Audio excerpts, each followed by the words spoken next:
Hey guys, Casey here with Mountain Bluebird in the background and from VanTripping.com. Wanted to go over a recent purchase I had, and that is on some new recovery gear. It's obviously essential to have good recovery gear if you are going to be going, let's just say, off-road, right? And off-road means so many different things. I'm more of a boondocker. I camp in a lot of remote areas. Mountain Bluebird is 4x4 with low range. I do have Dan compasses, rock sliders all the way down each side. I also have their front skid plate and engine and transmission skid plates. I also have recently just installed a 12,000 pound winch with the synthetic line on the front. Just in case, it's really not for look or show or anything like that. It's really just, I get myself in a lot of very remote areas where I am hours driving away from cell service. Out here in the Mountain West, we can certainly get very remote very quickly. I do have a ham radio and a CB radio, but they can even quickly get out of range in the places I go. I do have some good BFG KO2s, which I've been putting to use and even wearing down. They are a little bit oversized in this. They're in factory 245 75s. These are 265 75s. So a bit wider, about an inch wider and about an inch taller as far as clearance.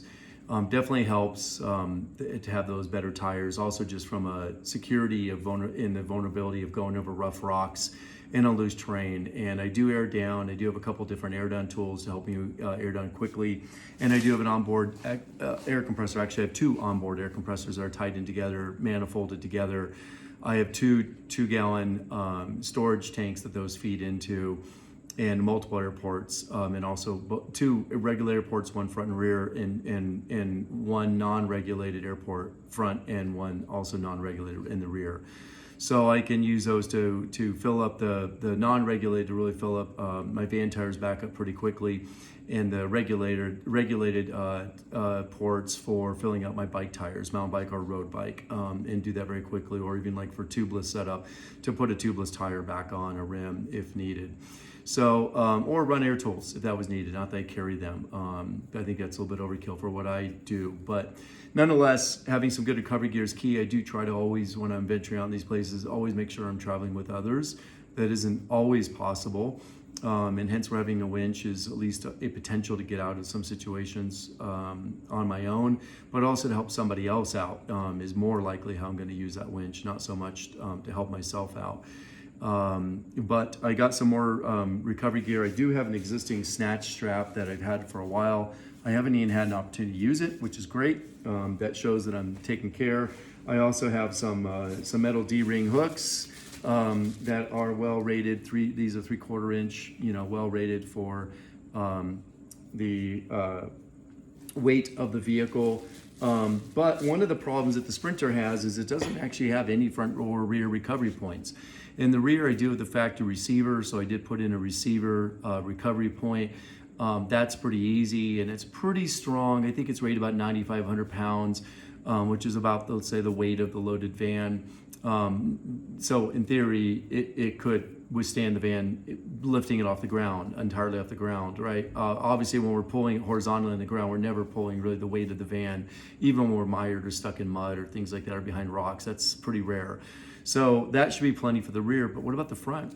The Sprinter van has no recovery points in the front. It has one factory, what I would call tie down or tow hook, but not adequate, being that's offset to one side, and there's only one for actually doing really true recovery. So I did install a Van Compass hidden winch mount, which goes behind the factory bumper. I did that intentionally because I did not want to buy an aftermarket bumper for both the extra cost. It was $900 versus about $3,000 for an aftermarket bumper versus the factory or versus the Van Compass winch mount. The Van Compass winch mount is incredibly robust in bomber. And so I have total faith in it. It also provides two really good recovery points in the front, in addition to, of course, the winch itself. So now I have some good recovery points in the front to help somebody pull me out going forward, or to tie back to, or to pull somebody backwards if that's what I need to do. So I bought a few things, and I really try to buy good gear. There is a fear about buying recovery gear that may not be really adequate. It may fail. We all, I recently had a impact tool. There was an adapter to go from 1/2 inch to 3/8 inch. It was supposedly rated to the ANSI standard, which is about 350 foot-pounds. It sheared at about 170 foot-pounds, about half of the ANSI standard. Suppose it was impact rated, whatever that means rated for an impact gun. Clearly it could not even withstand just barely my own force pushing on it. 170 foot-pounds isn't all that much to shear right off. If you had a recovery strap that was, say, rated at 10,000 pounds and your van weighed 10,000 pounds and you pulled on it, what if it failed at less than that, right? Then that could obviously put vehicle and people in other vehicles and people in jeopardy, in addition to not getting out of that situation as easily as you thought you would, putting much this situation. So I bought Factory 55. They are highly rated for the recovery gear, and I bought a few things. I did buy a 20-inch soft shackle. I am really impressed with both the quality and caliber of the construction, the ratings that are sewn right on the tag for the different ways that it can be used, a direct pull, a tighter on itself, or well, in this case, just tighter on itself for this. But it gives you a working load limit, a WLL, which is really what you should be working, meaning using on a regular basis up to that limit. And it gives you also a maximum braking strength, which is, in this case, 43,000 pounds. So it's been tested to fail up to 43,000 pounds. Many times more than the van, so this is super robust and strong. I'm really impressed that they even provide factory testing data for these soft shackles. Really, really impressive, well wrapped and everything else. I also bought their instead of a snatch block, which can be really heavy and kind of rattle when it's in the van, and I'm trying to, of course, keep weight down, this really nice aluminum pulley, which is the same thing as snatch block. It just reverses angle or direction. Use it for directional pull. You can use it to reverse direction, or other things, but incredibly well built. This beautiful military grade anodized finish on this. It's very light. This thing weighs about a pound. It's got a beautiful 10-inch soft shackle that comes with it. Again, beautiful construction on this.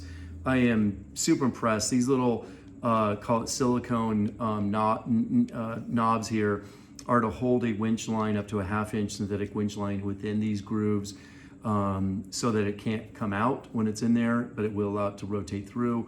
Beautiful design, well thought out. I am, again, very impressed, and they are expensive, very much more expensive than probably more traditional gear. That's the downside. But the upside is I have full faith in it, and having a very heavy vehicle, when it's loaded with gear and as it's fully built out as a full camper and with up to 45 gallons of water, I can also carry up to 52 gallons of diesel fuel on board. There's a lot. There can be a lot of weight, so I don't want to take chances. I also bought this really nice, what I would call, this is just basically a soft strap to be able to wrap around something. Could be a boulder, could be a tree. This is their 3-inch wide one. They have a 2-inch wide one as well. The 3-inch wide one's obviously stronger. Again, they give you all the full working loads and everything else sewn right in for the different directions of pull and how it would be used. So I am totally sold on their product. I think it's unfortunate the product is a bit expensive, but at the same time, knowing it's going to work, knowing it's not going to fail on you, and knowing it's really well designed, engineered. And one of the other things I really like too is they even give you a manufacturer's date that's sewn right in here, as well as a serial number. This manufacturer's date, July 31st, 2020. I ordered this in like mid-August 2020. So this was only sitting on the shelves for, let's say, up to about 2 weeks. When I ordered it, it shipped out the next morning, and I got it the next day. Now, granted, I live in the Tahoe, Reno area. They're in Boise, Idaho, so not very far away, about an 8-hour drive away, day's drive away. Still very impressed with their turnaround and their quality of service and quality of products, and the informational videos they provide online too. So there you go. That's my quick review of some Factor 55 recovery gear products. All right, take care out there. Hopefully you don't get stuck, and if you do, you get yourself out.